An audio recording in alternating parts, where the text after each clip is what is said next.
তোমার কারো উপরে রাগ আসে? রাগ অর্থাৎ অনেক রাগ আসে না?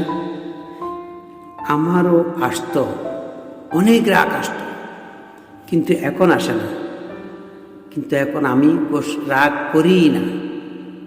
কারণ যখন আমি রাগ করতাম, যখন রাগের মাথা আমি অনেক উত্তেজিত হয়ে যেতাম, তখন আমার অবস্থা দেখে সামনের ব্যক্তির চেহারার উপরে এমন এক্সপ্রেশন হতো যেন ও জিতে গেছে।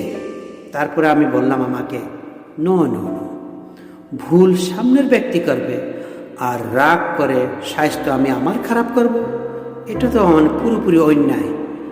এই জন্য আমি রাগ করাও ছেড়ে দিয়েছি।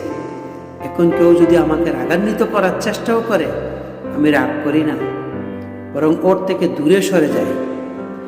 আর আমাকে এত কুল দেখে ও সামনের ব্যক্তির চেহারার উপরে এমন এক্সপ্রেশন আসে যেন